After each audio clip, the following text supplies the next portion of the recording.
Being 7 o'clock, I'll entertain a motion to open. Motion. Second. Motion made and seconded. All in favor? Aye. This is a meeting of the Acushnet Finance Committee, Wednesday, March 4th, 2020. This meeting is being audio and video recorded. The first item of business we have this evening is a budget review of the Acushnet Police Department budget. And we have Chief Christopher Richmond here to present the budget. Chief, congratulations. Thank you. And welcome to the Acushnet Finance Committee. Thank you very much. Thank the board for the opportunity to come before you tonight. But I'd like to begin and just give a quick overview of the budget model that was adopted in FY20 that we hope to have implemented in actually FY21. What happened was, in an effort to reduce overtime in FY20, the contract, and I should say the contract negotiations with the Teamsters Union and also with the ASME Union, which represents the dispatches, there was a desire to go to add a person to a shift and not replace the first person out in the effort to reduce overtime. In order to do that, money was added to the regular salaries line item and also the dispatches line item. The money that went there came from overtime. So the overtime budget went down about $200,000, and in the effort to have the money to hire these new people, about roughly $200,000 was added to regular salaries, and about $100,000 was added to the dispatches. This would be FY20. Well, FY20 started in July. We had 4 officers in the full-time academy. Unfortunately, we lost one due to injury about halfway through the academy. Could not complete it, so we were down one there. Also, once they graduated, one of the 3 that graduated from the academy hadn't really worked on his own yet, so he was required to go through an extensive field training officer program, so he really wasn't cleared to go on his own till about December. Additionally, in the fall in 2019, we lost an officer with about 5 or 6 years experience to a lateral transfer to Taunton Police, so we're down to 2 full-timers. The dispatch, part of the plan was to hire 2 additional full-time dispatchers to try to go civilian dispatching around the clock. We have 2 now that work Monday through Friday. One works 8 to 4, one works 4 to 12, and by adding these 2, the hope was to put them onto a 4 and 2 schedule and cover all but 2 shifts a week with these civilian dispatches. The dispatch job, and actually the police job as well, both become highly technical, so it's difficult to expect one person to master both ends of the job, so it was the right direction to go.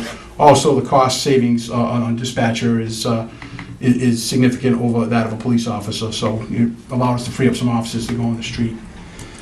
Part of that agreement, or I should say part of that plan was to put them on a 4 and 2, but there was an extended negotiation period with the members of the ASME Union to agree to go to a 4 and 2. And it wasn't necessarily that it was hard feelings on anybody's part, it's just that there was a transition during the summer with the change in town administrators, and then you had the transition in the fall with the changing of chiefs. So around the time I was appointed, they'd signed a memorandum of agreement to go to the 4 and 2, which actually allowed us to advertise for the position. So if you're advertising for a position, you need to tell people what hours it's going to be, not just it's this.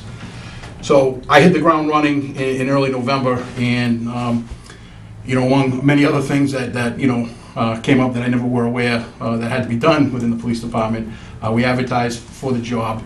The dispatch, we looked for experienced dispatchers. It was relatively difficult at that time. We ended up finding one dispatcher who was just about done with the training, maybe another 3 weeks, is one last class. The state has certain requirements in order to pick up that phone, the 911 phone. So they have certain requirements that are mandated. So it's been an extended period of time to get that person online. They were hired in January, and I'm hoping by within the next 3 weeks they'll be ready to go. As luck would have it, while we were doing background checks on a 4th dispatcher that ultimately didn't work out, we ran into my investigators ran into a second dispatcher that happened to work at a regional location. And struck up a conversation with that person, and we were lucky enough to have her apply, pass the background. So she's coming on board March 23rd. She is nearly fully trained, so I only envision maybe a 2-week training period for her to get acclimated to some of the specificity of how we do things. And then I'm thinking maybe the first full week of April, we'll finally have those 4 dispatches around the clock, which will then allow me to take an officer that's on the midnight to 8 shift and slide them down to the 4 to 12 shift. And now we will finally be able to try to stem some of the overtime by not replacing the first person out on that 4 to 12 shift. So that's kind of the budget model that was in 20. To be honest with you, we never really got a chance to execute it. I'm sorry, Chief. So, Yes. replace the first man out? I just don't understand. Yeah, I'm sorry. And I want to make sure So that we I fully run understand. 3 offices, we Yeah. run 3 offices on the road around the clock. And the way things historically have been is anytime somebody is out sick, on vacation, on a Okay. holiday, we automatically replace them. Yeah. In some cases, we have part-timers. Unfortunately, our part-time, the job isn't as appealing as it once was. Recruitment for both full-time and part-time is a difficult challenge. So we normally would fill, so we'd go to Okay. overtime. So what we did is we added, the plan was to add a person to a shift. And in reality, it was to add a person to the 8 to 4 shift and the 4 to 12 shift, Okay. and not replace the first person out. We didn't do it with the midnight to 8 shift because I didn't think that it was worth adding a 4th person on the road, midnight to 8. Yep. Because on the days that everybody was there, I didn't think it was a very good use of resources, Okay. you know. So that first person out, will hopefully go in effect in the first week of April. So, here we are starting the 4th quarter of FY20, we're finally where we thought we would be probably around July of last year, or at least by September. So that being said, with that model, I adopted the same model with this budget for FY21. What I did is I took an account. I don't know if you want me to jump right into the FY21? Sure. Okay. Let's grab this. What I did with this, and I'm going to start, if you don't mind, I'm going to start at the bottom portion with expenses first, and then we'll work our way back up to salaries. That's fine. You're going to notice a few line items there that seem a little out of whack. The biggest one would be 5240, maintenance, repair and maintenance on software, jumping from $13,600 up to $23,220. What I did there is we have a number of recurring costs, software and maintenance agreements for the various systems that we use.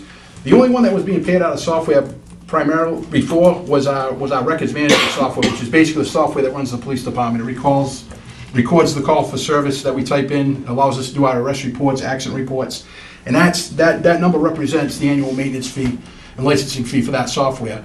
But there's other software and maintenance agreements that we know are fixed costs and that occur every year. Antivirus software, the key access control software, maintenance agreements on the booking camera, Mr. McGlynn used today, maintenance on our router,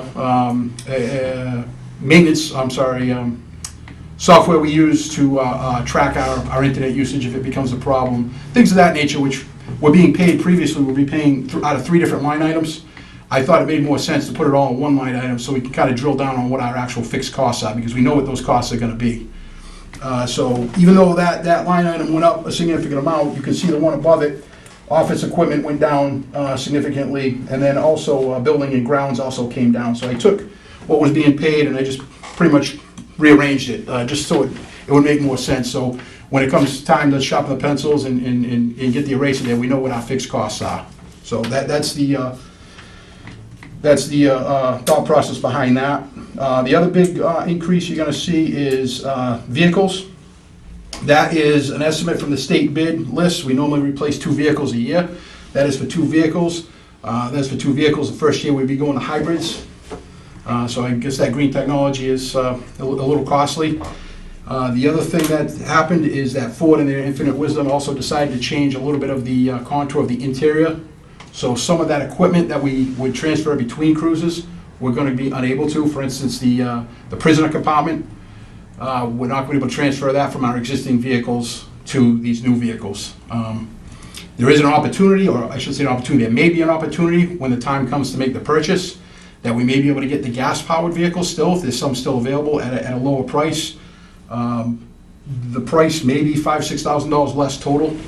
They're really pushing the hybrid That's for all departments, though, right? All police departments now gotta go hybrid? That's the recommendation, to go in that direction, but Ford from what I gather, we deal with MHQ up in Marlboro, which is where we purchase our vehicles via the state bid list.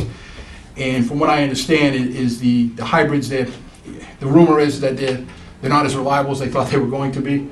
Right. So we're hoping that the gas-powered ones are still available, because I don't want to be at the head of that curve. I'd rather let some other people test it out and see how it goes. Yeah. We've started some, it's late in the budget season to do it, but we started, Sergeant Matten's the vehicle maintenance officer, in addition to license.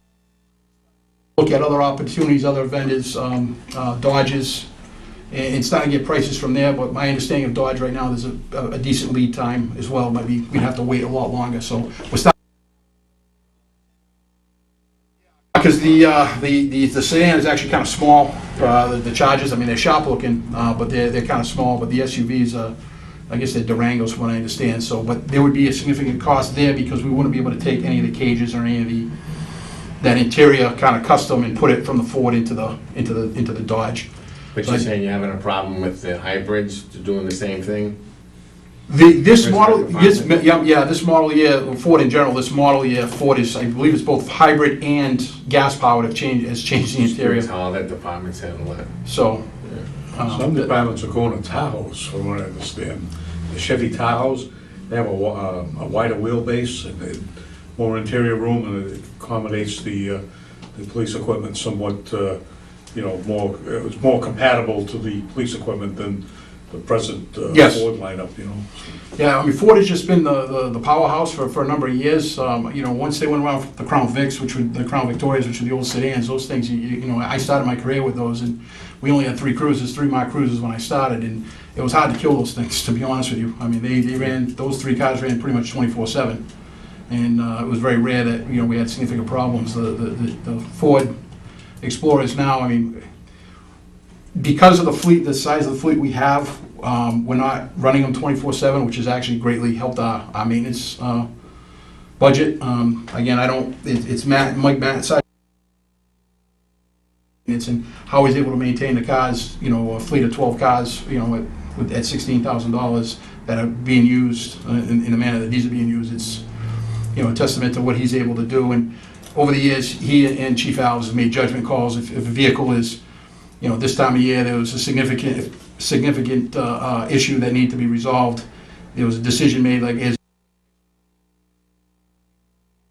up in the rotation to replace it if it had some sort of an issue that was going to be very, very costly. So we are exploring those options going forward. I don't think it'd be in time for this fiscal year, but going forward, it's going to be something that we're definitely going to look at.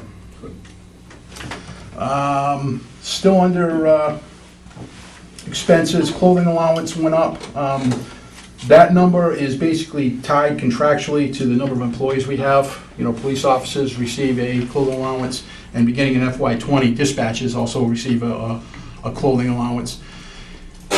We added two dispatchers, so we had to add the clothing allowance, and it's a difficult thing within their clothing allowance. The police officers get a dollar amount that they're allowed to spend and charge to the town, and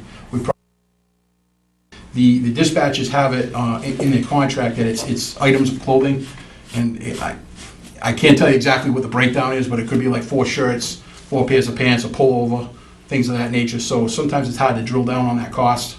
The shirts we get from a vendor, that they're embroidered, with our logo and whatnot, so you kind of have an idea. But pants, I mean, you could buy $40 pants, and you could buy $100 pants, unfortunately. So my hope going forward, when the contract comes up again, that we might get that to a dollar figure, so we can actually have a real high number on those on that portion of it.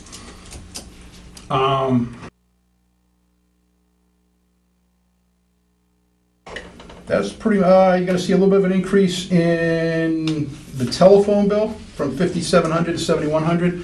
And that basically, two things. One, town meeting last year, we appropriated money to purchase new mobile computers, and we actually increased the number that we had. So that number that's reflected there, in large part, contributes to the added air card or the connectivity to the internet we need in those 4 additional units. Also, our Comcast bill went up a little bit, so that 7,100 is a fair estimate based on what the bills we have. So I tried to carry it out as best I could for the entire year. Chief, those 4 additional units, are they compatible with the hybrid cruisers? Yes, they are. Yes, they are. That was one of the reasons why we went to them. And we have 9 of them now. That was one of my responsibilities prior to, was getting them set up, and, you know, and the last 2 cruises we didn't get until, I believe we didn't get to October, you know, October, November, which is around the time that I took over. So I really just got into getting those last 2 up and running. Of course, there would be one that is just giving me, when I have time, I work on it, and just, you know, Verizon's blaming blaming this one and blaming that one. So, but they work. Once they're up and running, I love it, because the ones that are up and running, we haven't had no issues whatsoever. The other thing we've done is we've got preliminary okay that we're going to get a grant from the state of Massachusetts to go to a electronic citation program, which basically they put printers in the cruisers, and everything, it makes things a lot easier. There's no more handwriting, there's no more math. We're able to do it right through the laptop, and it'll print the citation or the warning right to the printer, which is actually built into an armrest that goes between the cruisers. So it's a pretty good deal. No more, you know, right now, most departments, we write out paper citations, they go in an envelope, and then you gotta mail them out, and then on the registry end, you know, there's somebody there, you know, opening them up and data entry. This way, once they're written in the cruiser and you hit send and you print it up, it's already sent to the registry. So registry's really pushing that, so that's gonna happen at some point at no cost to us, so it'll make things, you know, a little bit easier as well. Right.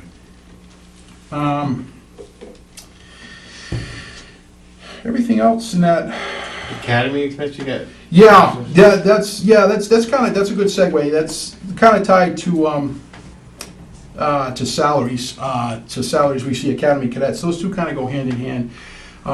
What the Academy cadet salary line item of $50,000 and that Academy expense, what that represents is the amount of money it would cost to send 2 full-timers to an academy, and also hire 2 additional part-timers. The 2 full-timers would be to replace the officer that didn't make it to the academy last year, and also to replace the officer that left to go to Taunton in the fall. The 2 part-timers, I put that in there because our intention was to hire 5 part-timers this past fall. I should say this past winter, was I believe December.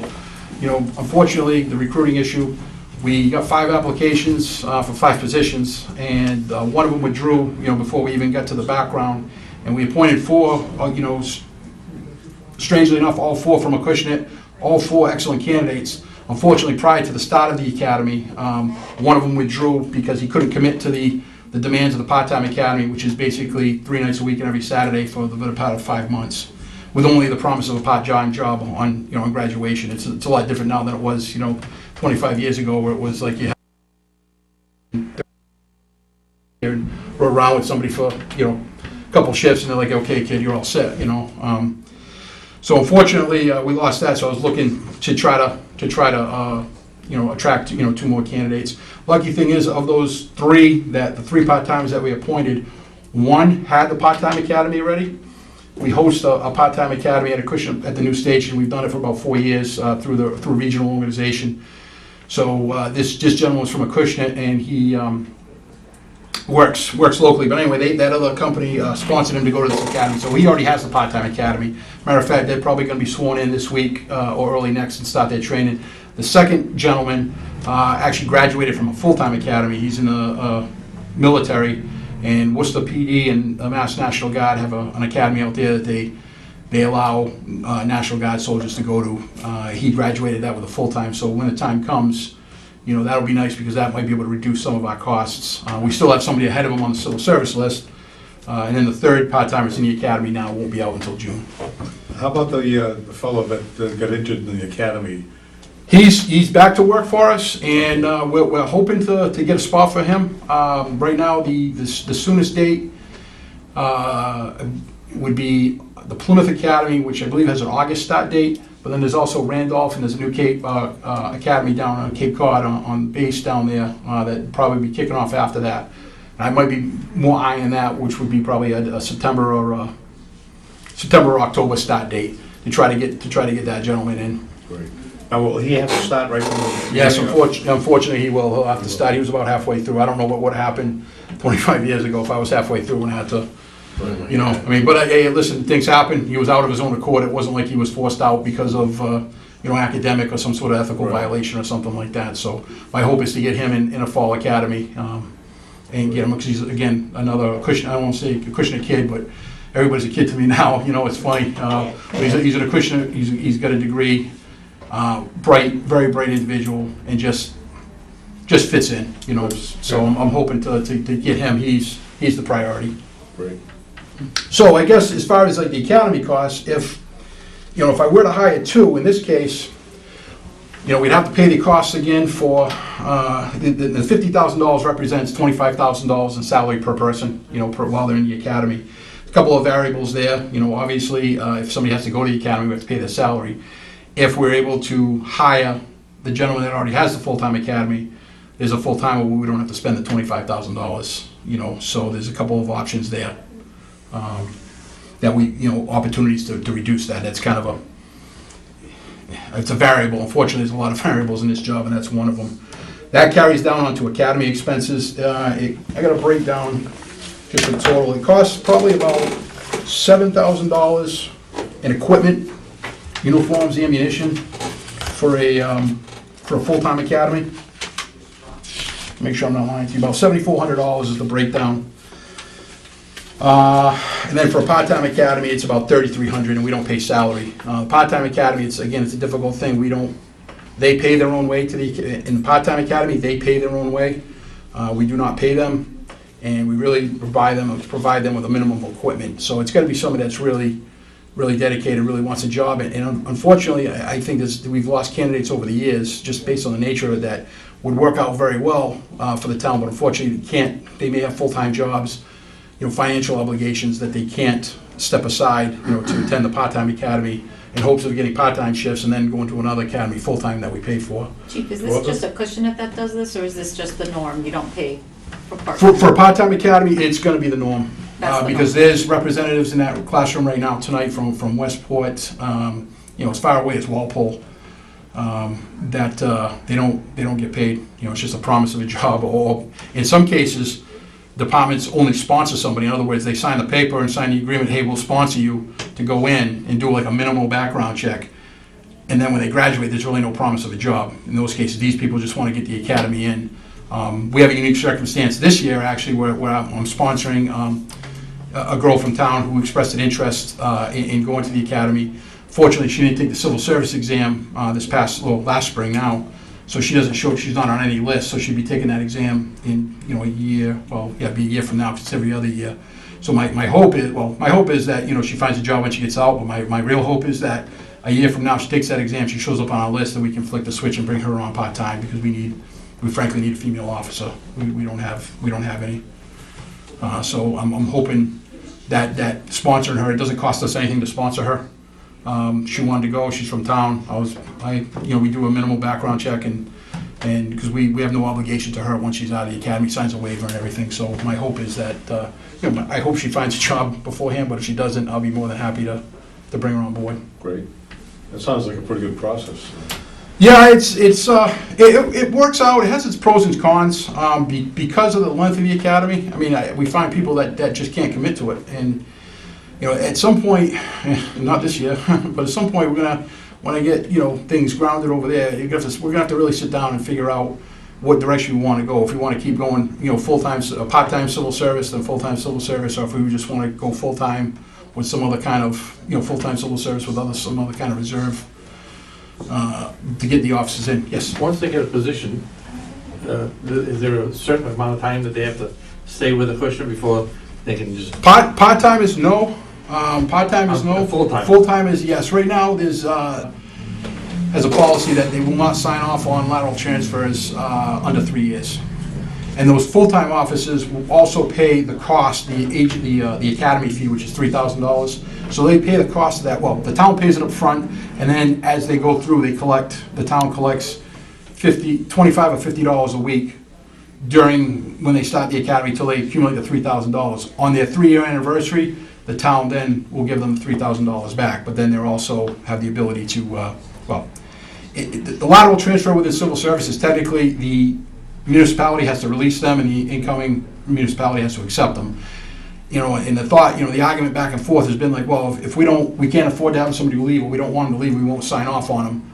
But then you might be dealing with a disgruntled employee. If somebody really wants to leave, you're not gonna hold them hostage, so it's difficult. I mean, I tried my hardest with the gentleman that left in the fall, but he went to a department that, I'm sure that the chief there doesn't have a sparkling personality like I have, but there's benefits there in the way of pay and opportunities that, we certainly can't compare. If, you wanna go to that city, good luck to you. Like, I take them back in a heartbeat, but, there's certain things we just can't compete with.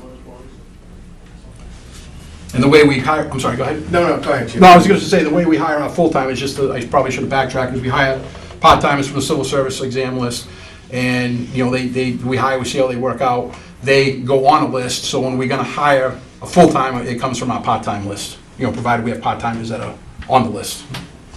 I ask Chief Alice this question every year, and I'll ask it to you. Forecasting out retirements, do you foresee any? In this fiscal year, no. I mean, there's one person that probably in about a year and a half would be around that time. He's given no indication to me that that's his date. There's certain people over the years that they'll have the countdown starting 3 years out.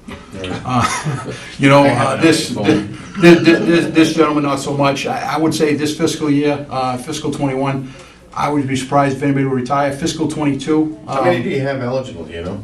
What right now? Yeah. Well, I'm ineligible too. I'm eligible, but no, but that would be close. Yeah. Probably 2 that are close. Yeah. Within that year and a half to 2 year branch.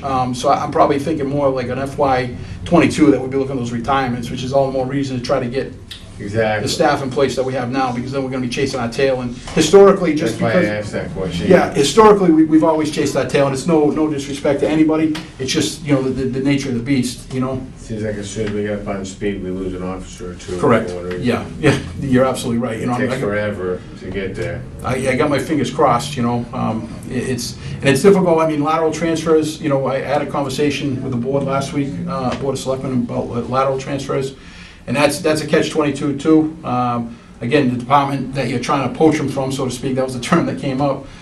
They have to release them, and you need to be flexible in salary and benefits and bringing them in and whatnot. And it's a nice idea. It's a nice idea for the right person. If it gives us, we're civil service. In this case, it kind of gives us an opportunity to kind of look around and try to grab people. But unfortunately, we have difficulty competing, salary-wise with Well, other if there's departments. any enticements or what the financial burdens would be for like a canine officer or a motorcycle? We do have a motorcycle. We have one I officer. don't know if that would entice people to stay. Well, what I've tried to do, and it's only been a short time, and part of my spiel, so to speak, when I was interviewed for the chief's job was, listen, I realize we can't compete. We're not going to be able to compete with Easton and Taunton and Quincy, places that we've lost offices to, and by the way, officers that all have rank now, in those departments, or special assignments. So good people, not people who will, hey, get out of here, or just say, hey, good luck to you, and thank God he went out on his own. We've lost a lot of good people. You could probably, in my time there, you could probably form a department about the size of Acushnet with the people that have left that are quality individuals. So what I've tried to do, and it's very early, is try to make the job a little more interesting. Exactly. Give people opportunities. Motorcycle is one. Another program that I'm stealing from another jurisdiction, frankly, is the outreach program for opioid overdoses. It's something that's not done, that we wouldn't be sending people out every day, but it's basically a follow-up program where you go out with like a recovery coach, a police officer, perhaps a member of the clergy, and this is just in the beginning stages, but I have 2 younger officers that I sent to some training, and I'm going to have them work with New Bedford, get some experience doing that. Hopefully we'll get a program up and running here and join in with Chief Gallagher with the program that he's been running for a few years, and I've had conversations with him, he's been very receptive. Another thing, some of the other jobs that might not seem very exciting within the department, as a detective sergeant, I was charged with being in charge of the evidence room. Well, we recently got some new technology where we're able to barcode all the evidence and make it easy when you're doing an audit and track things and whatnot. And part of that, we had to go through and inventory the entire evidence room and re-tag everything. And instead of having myself and the other detective tied up in there, I asked at the time Chief Alves, hey, can I see if I can find a couple of guys and work with them, you know, maybe one day a week or something like that to get it done. And he gave me the permission to do it. So I put it out there, and I'm surprised I had 4 people that were interested in it. And I'm like, hey, just so you know, it's kind of tedious work. We're in a room with no windows, and we're going through, you know, boxes of stuff, and we're printing labels, and, you know, you're crossing stuff off a list. That's what it is. And, you know, all 4 of them to a person, you know, were like, hey, thank you, because it was just a change of pace from the cruiser work. Right. So I'm trying to implement as many things like that as I can to try to, like you say, they're just interested in the job, where they can come into work and say, hey, I'm not going to be in the car today. I'm going to be able to do this today. Again, it's not something that's going to occur every week, you know, or every 2 weeks. It might be once a month or something like that. But going to that extra person on the shift, hey, when we're heavy, if there's 4 people one night and it's a slow night, I can take that person and, you know, they can work on some of these other duties. So that's some of the stuff I'm trying to do. I think that's a good idea, you know, in a small department. I mean, you gotta be, you know, set initiatives and try to come up with good ideas like that, so good luck. No, thank you. So I guess like I said, the variable as far as salaries, the academy cadets, it's gonna depend on how many people we hire and who we hire, because we might not need that academy, and it'll depend on the timing of the academy. You know, ideally, you know, in a perfect world, I would say, you know, we hire 2, and one of them ends up being the gentleman with a full-time academy already, so that would cut that cost in half. The other thing that's come up too, in regards to training, is part-timers.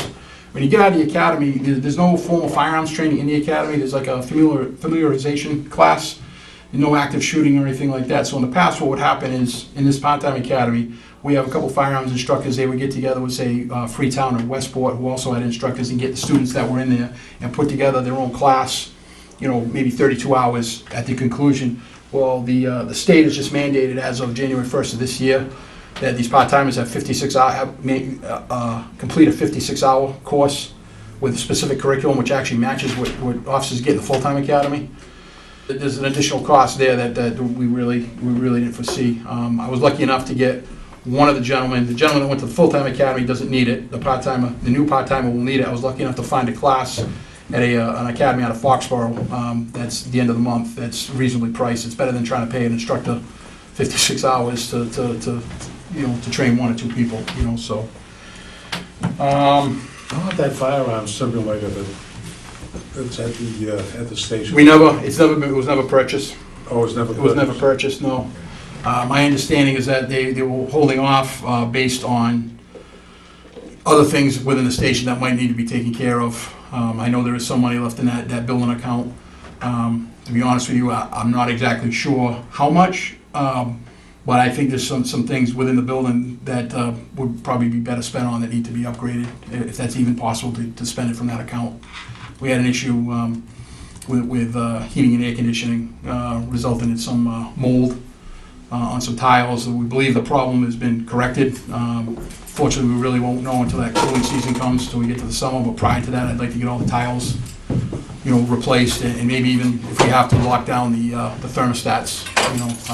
I hate to be like that, because I'm the person in my house that this time of year, you know, the thermostat doesn't go above 62, you know. If I come in at 66, I'm like, whoa, what's going on here, you know? Has my mother been here or something, you know?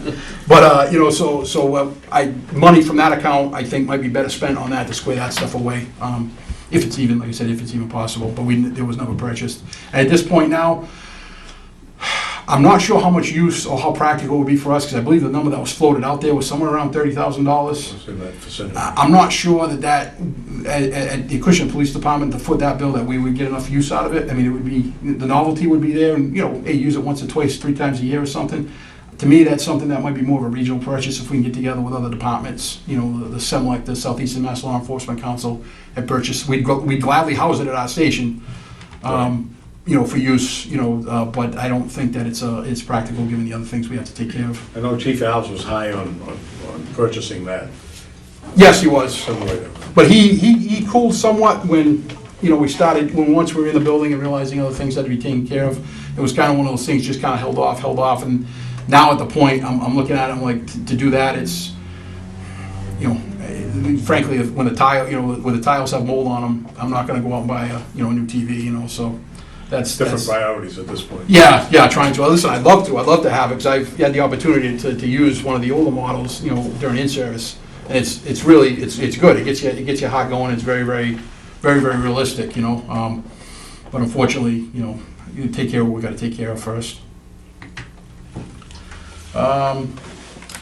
So that's salaries, that's academy expenses. Like I say, there's a little wiggle room there, depending on what we end up doing.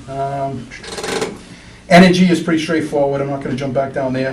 Like I said, the salaries up front, you're going to see on salaries, permanent positions, that's for the police officers. You see, 4.4% increase over last year. And, whereas I believe the negotiated raise, cost of living raise was 2%. The reason why it goes up to that 4.4 is we have a relatively young department, and they are still going up the steps in salary, so every year is a step. So about half the department has got 5 years or less on the job, and the steps go 1 through 6.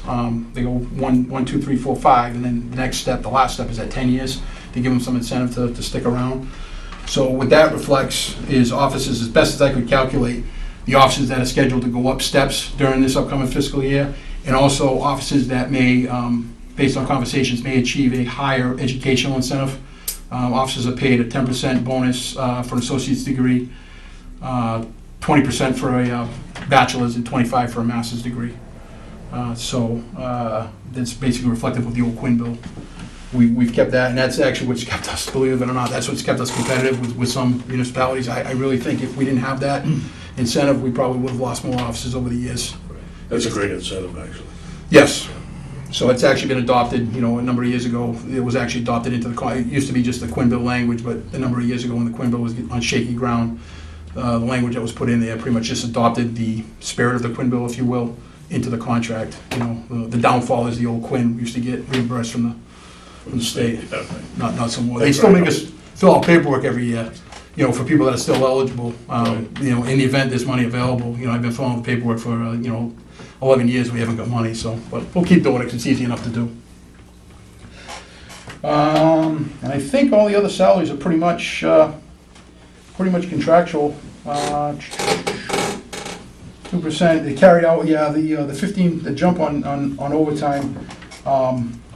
I think that's a result of extrapolating out the projected overtime from the permanent positions. Again, those permanent positions are assuming our straight time. So I really think on July 1st of this year, we're going to have 4 people on 8 to 4, 4 people on 4 to 12, and we'll dispatch around the clock, which will really give us a good idea going forward.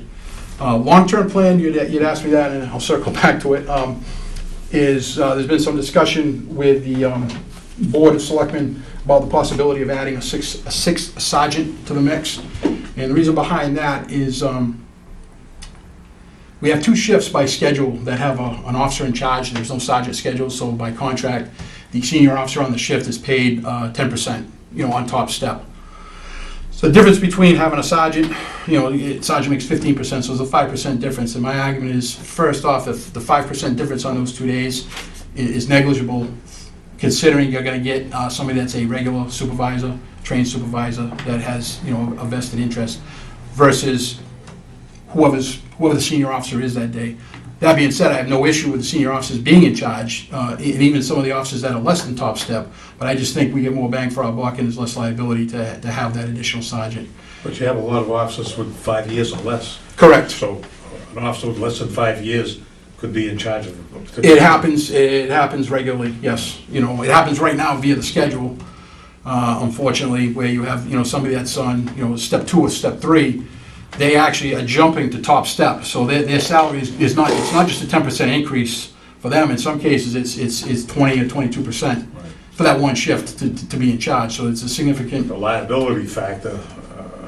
And listen, they're good officers. They're good young. I mean, we were all there. They're good young officers, but it's not fair to them, because I can think back. I'm not that old yet. I can think back to being in that same situation. In some cases, as a part-timer, being in charge of other part-timers. I mean, that wouldn't happen now. But we need to have that veteran leadership, and actually just that formal leadership to be recognized. And we were talking earlier today, a couple of the officers and I, and one of them pointed out this morning that. The junior sergeant right now is Sergeant Matton with 19 years on the job. Like, he's the junior sergeant. So we have a number of officers in that mid-range, that 10 to 15, and those are the guys you know, and I say guys because we're all guys right now, but those are the people you want, those are the officers you want. You know, not that we don't want the older ones, because the experience was there, but you want, you know, that fresh blood and somebody that's really can relate, you know, to some of the younger, you know, some of the younger officers. Would this additional sergeant have some administrative duties? Is this? Yeah, well, what I envision is this sixth sergeant would cover those two officer in charge shifts, and then he would be one of the extra people, so to speak, or he would be the fourth person on his other two shifts. That would create an instance where you would have two sergeants working and two officers, but based on the number of days off that the officers have in training days, you're probably looking, there's going to be some savings there, where you'd have a sergeant who would be paying OIC pay. But what I envision is this time next year coming before you and pitching a second in charge. I'd love to do it right now, but to be honest with you, I'm really still learning the job myself. And what I want to do is I want to have a job description in place for that second in charge, for that deputy chief's position.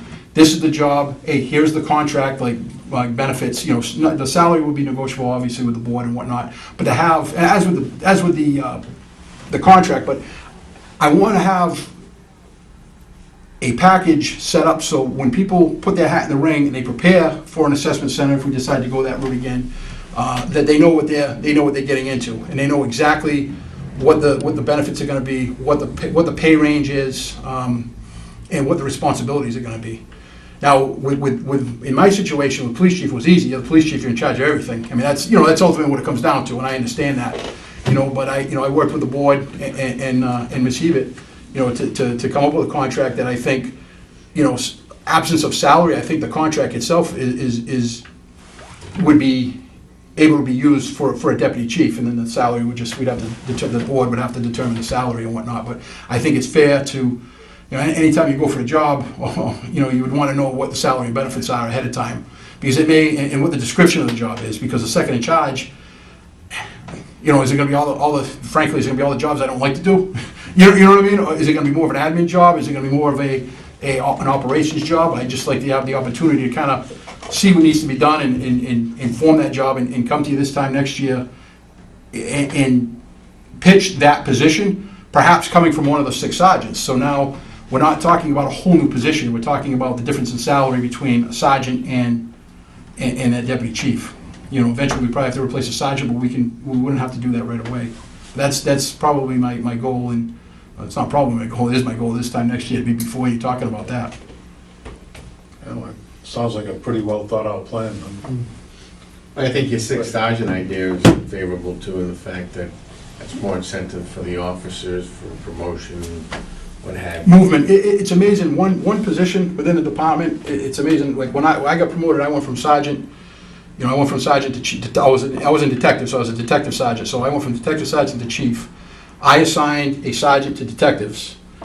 I then was able, with the blessing of the board, promote a sergeant, and then that sergeant was working a day shift. He came off the day shift. Somebody was able to go from the 4 to 12 shift onto the day shift, and then somebody from the midnight shift was able to go to 4. So it was really like the ripple effect. There was really like 5 people that were positively affected by that. Absolutely. So it's an important thing within the department. I think that's about all I have. I'm open for questions. I have a question. Chief, where do we stand on the 2020 budget for salaries in comparison to what we had planned versus where we are right now? Any idea? I don't, yeah, I do. I don't have the exact number, I'm sure Julie does. I can tell you that the overtime budget is expended. There is money, I suspect there will be money at the end of the year in regular salaries because we didn't have those regular employees. There will be some money in the dispatch because we doubled that line item. And we're also still expecting a transfer from the school for their portion of the school resource officer. And we're also waiting on reimbursement for some small grants, but nothing significant. So I can tell you that the overtime budget is exhausted. Am I correct on that? I don't know. Oh, yeah. But it's kind of where I suspect. Yeah. The surplus in salary, in the other salary line items should be able to absorb. I don't know that it'll be absorbed. What's really gonna be the tell and tale is how much ground we make up in this fourth quarter, you know, with that fourth officer on the 4 to 12. We also do have an officer returning from military leave.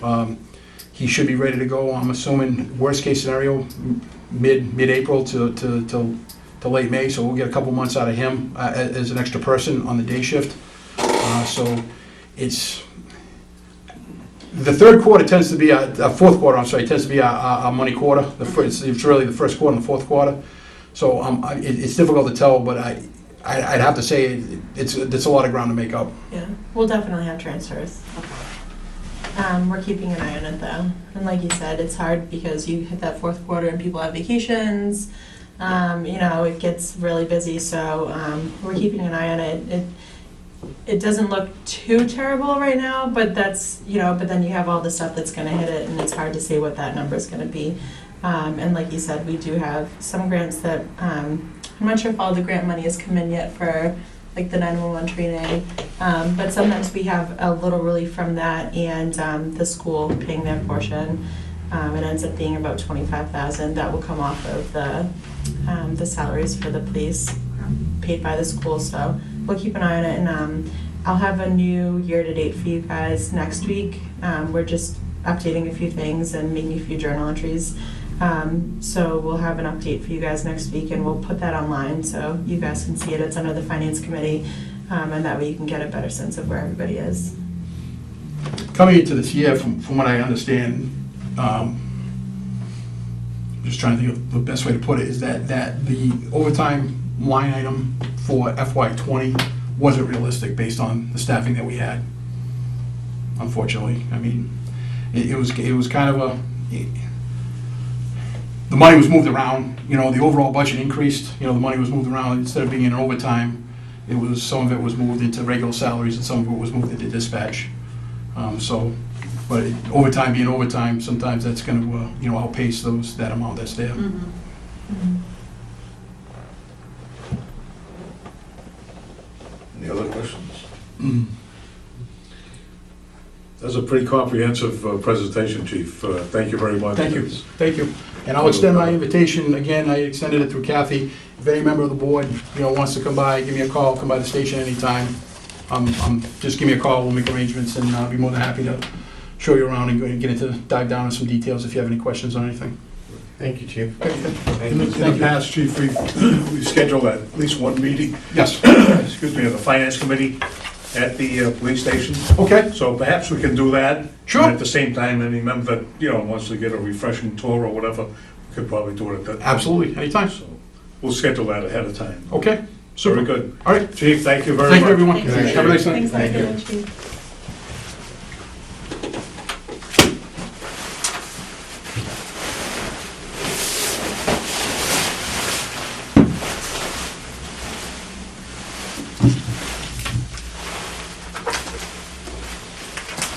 That's the only budget presentation we have scheduled for this evening.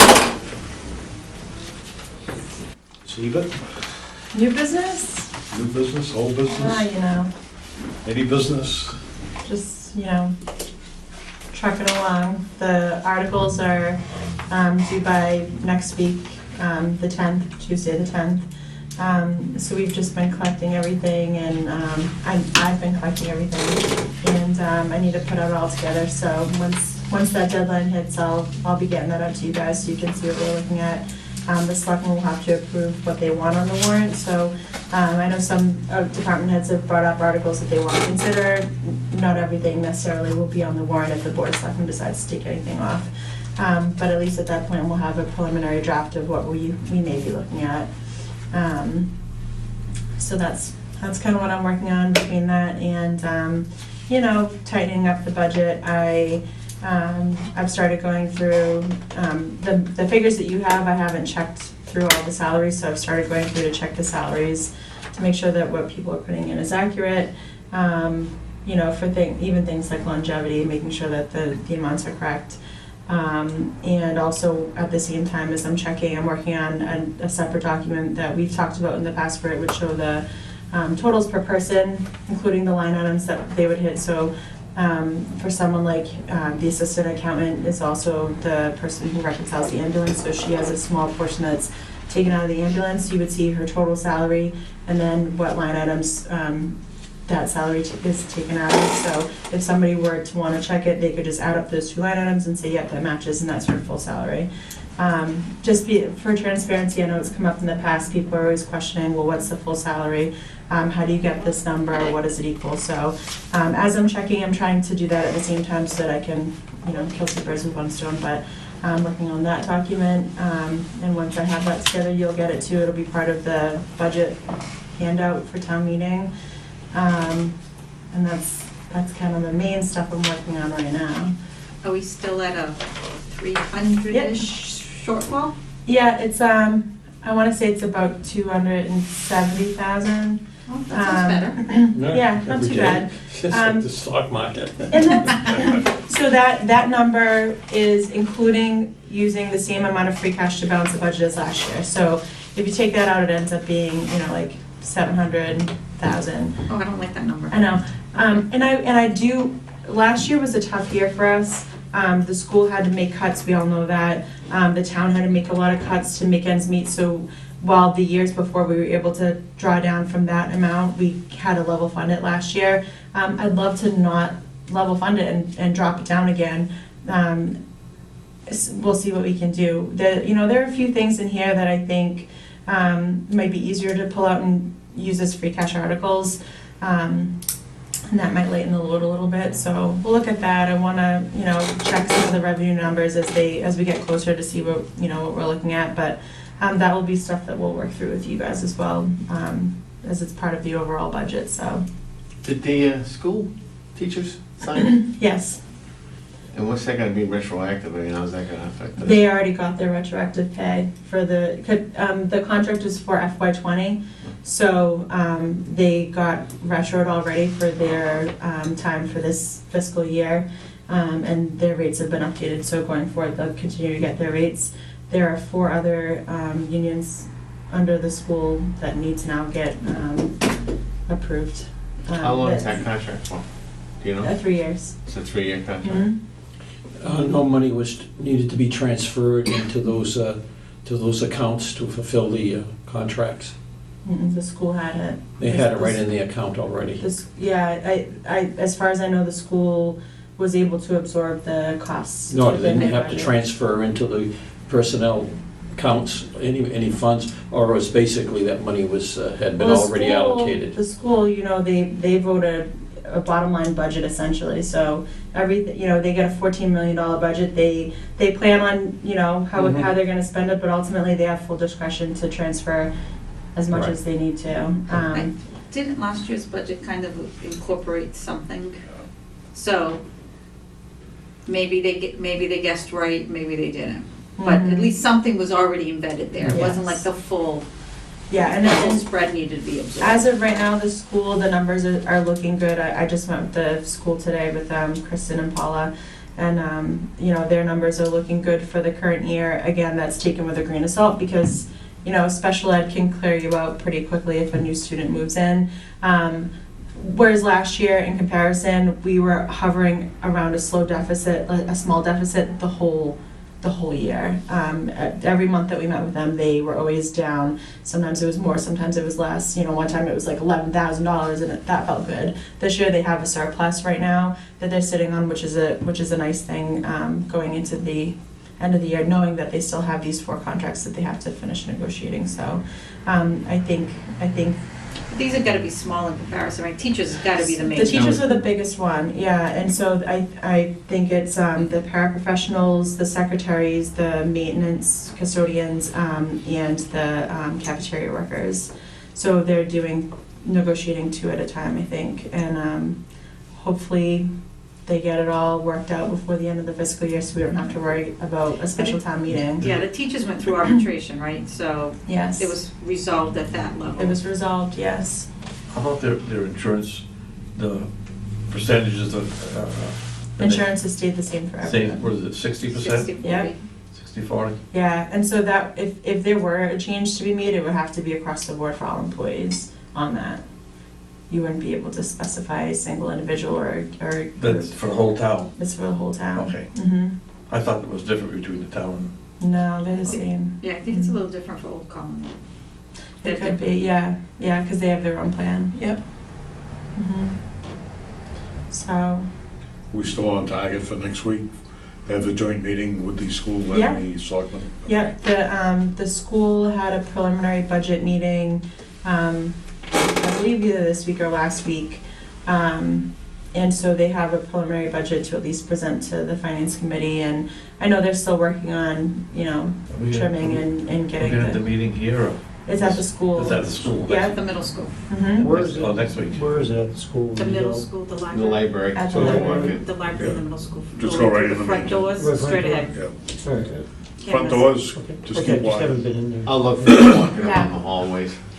Yeah, Oh, yeah. yeah, just working that front parking lot, you can't miss it. All right. Yeah, Thank Yeah, you. but then and it's if at 7 you go down the o'clock, hallway, straight right? in that way. 7. No, it's the And that's library. just- Oh, Straight the ahead. library's straight, oh, I'm That's sorry. yeah, so it's Don't next listen to Wednesday, Bob. the 11th. Straight, walk straight in. So, Yeah, that's right, straight in. yeah, I think, they have their budget that they worked on, it's a preliminary budget, and they have their articles that they're looking for, so they'll be able to go through everything with you guys, and, we'll see what, I mean, again, it's preliminary for them, their process takes a lot longer, so, I mean, and who am I to talk, we're still preliminary here right now too, because, we've been running on How's empty. you finalize the budget and you... I mean, I wish in an ideal world, I'd be a lot further ahead, but I'm one person doing two jobs, so it's not terrible, but I'm a perfectionist, so this is hard for me. That's good. What's the plan for, Billing? yeah, The position is posted for the town accountant, so if anyone's looking to apply. The posting had a preference for applicants who applied by March 13th. So it'll be open until filled, but at least that gives us a deadline to get some people in so that we can start doing interviews. And I I need won the help. lottery, I'd apply. I know. but I haven't won the I lottery, need so I help. can't apply. I need help, and I mean, everyone has been fantastic, and the people who I work with are supportive, and we're a great team, but it's still very hard to be out, one full-time position. So, On the school budget, have they had their public hearing yet? no, No. I believe they've just had their preliminary budget meeting. So you guys will be seeing it next week, and they'll be able to explain it. And they do have, I talked about the line item details, so they do have that for you. In Excel or PDF? I mean, I think she has it in an Excel, but I'm sure she'll have it printed out for you, but if you would like, I mean, I can just manipulate Excel a lot faster than I can ask if she can send it over. Yeah, if you email it, and then we can just, Mhm. because I know Mike said the same thing, Excel would be good, because we could always. Yeah.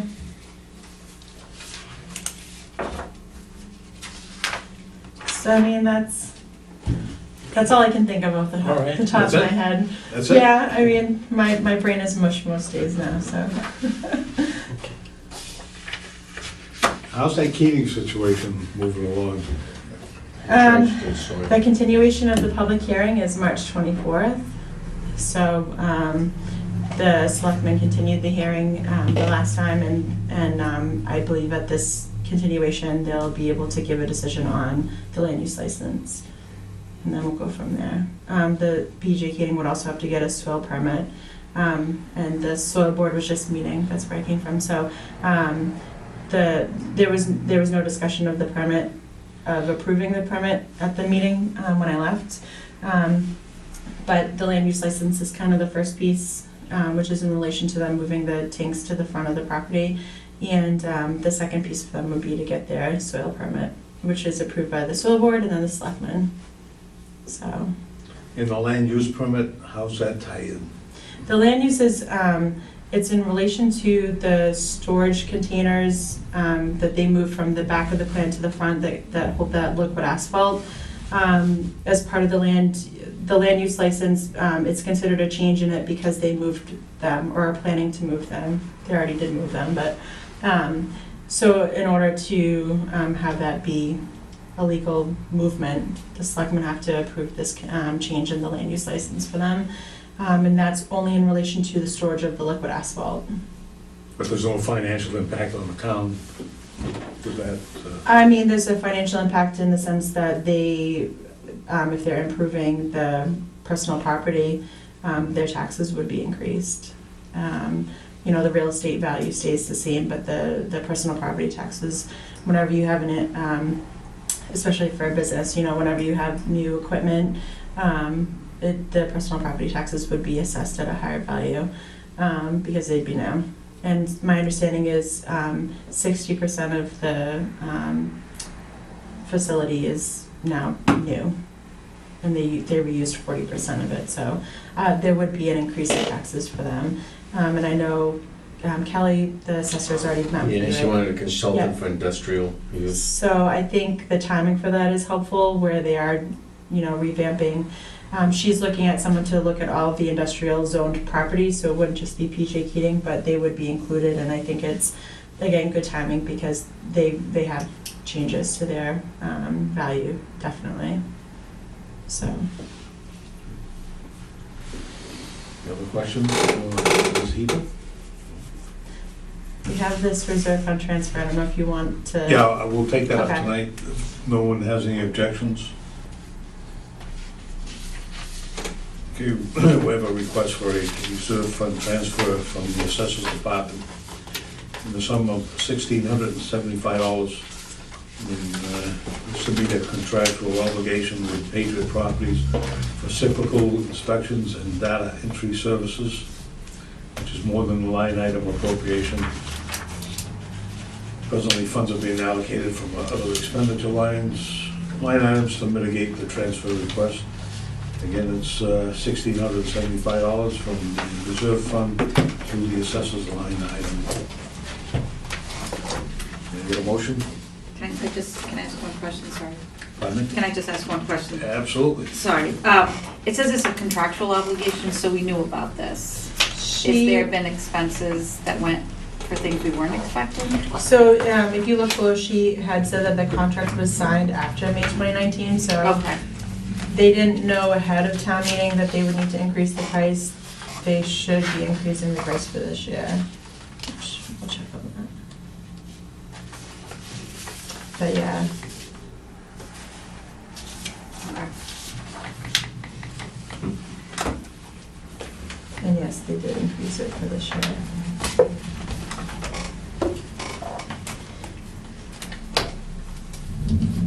Any other questions?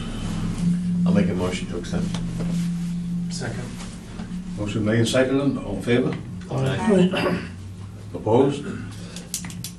So voted.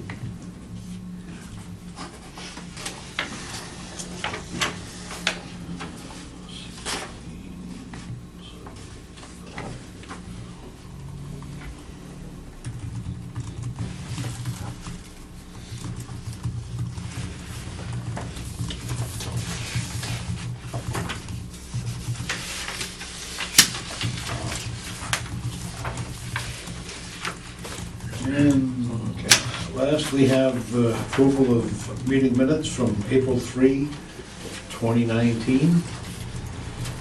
At that meeting, all were present except Susan Delgado, Michael St. Ange, and Jackie Stanley. Motion. Second. Motion made and seconded to approve the meeting minutes of April 3rd, 2019. All in favor? Aye. Opposed? I'll abstain, I wasn't on the board. Voted.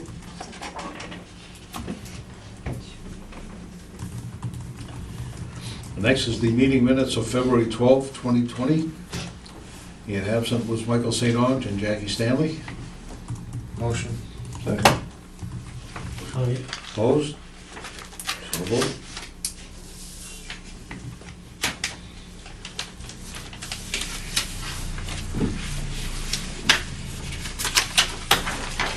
Make a motion to adjourn. Second. Yeah. Kathy? Yeah. So 7 o'clock next week. Pardon me? The time would be Just a reminder. Yeah, no, next week will be, the meeting will be held at the Ford Middle School, 7 o'clock 7 o'clock, right. in the library. We don't have a meeting before the meeting. No. So it'll be next week Well, no. at the Ford Middle School in the library, 7 o'clock. Okay.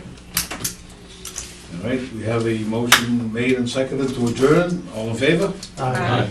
Opposed? We are adjourned.